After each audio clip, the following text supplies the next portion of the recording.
तो आज हम बात कर रहे हैं अमेरिका की शायद सबसे जानी मानी सबसे चर्चित डरावनी कहानी की, एमिटिवल हॉरर। हाँ बिल्कुल, ये नाम सुनते ही एक अजीब सा एहसास होता है। सही कहा। हमारे पास the Amityville haunting, a terrifying true story, इस लेख से कुछ जानकारी है। तो आज जरा इसे समझने की कोशिश करते हैं कि ये लुत्स परिवार के साथ हुआ क्या था, मतलब कथित तौर पर क्या हुआ था और इसके पीछे क्या कहानी है। बिल्कुल, कहानी का जो सेंटर पॉइंट है वो है न्यूयॉर्क के एमिटीविल में एक घर, 112 ओशन एवेन्यू। हाँ, और लुत्स परिवार के वहां आने से ठीक ठीक एक साल पहले उसी घर में एक भयानक घटना हुई थी। वही रोनाल्ड डिफ्यू जूनियर वाली घटना। उसने अपने ही परिवार के 6 लोगों की सोते हुए हत्या कर दी थी। बहुत भयानक।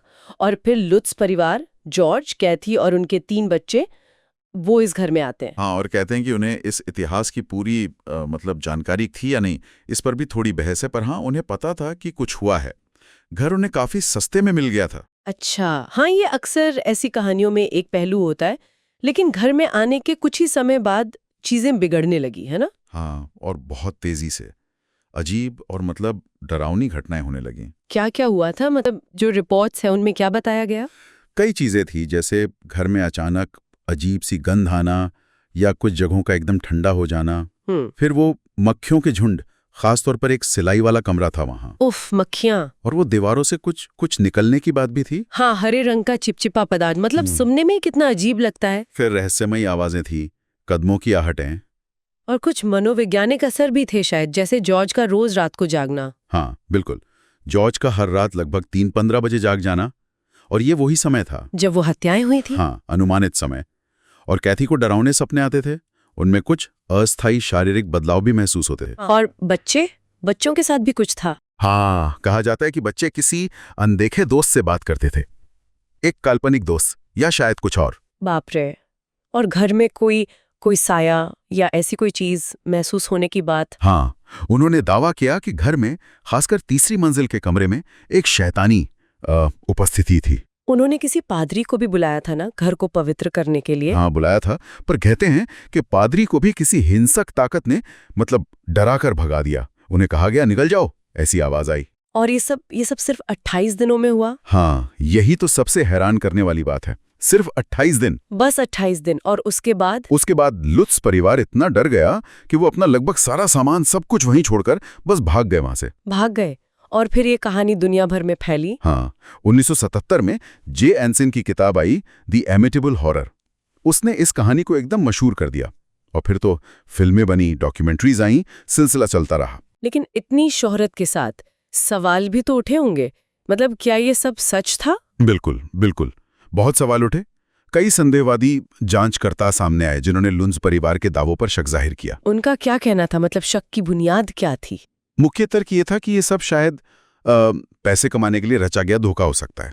किताब आई, फिल्म बनी। हाँ, आर्थिक फायदा तो हुआ उन्हें। बिल्कुल, तो ये शक था कि शायद मुनाफे के लिए कहानी गढ़ी गई, या फिर जो भी हुआ उसे बहुत ज्यादा बढ़ा चढ़ाकर बताया गया।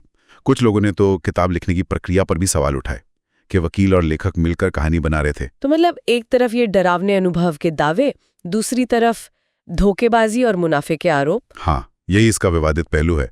और यहाँ ये साफ करना जरूरी है, हम सिर्फ जो जानकारी उपलब्ध है, जो स्रोत में बताया गया है, उसे रख रहे हैं।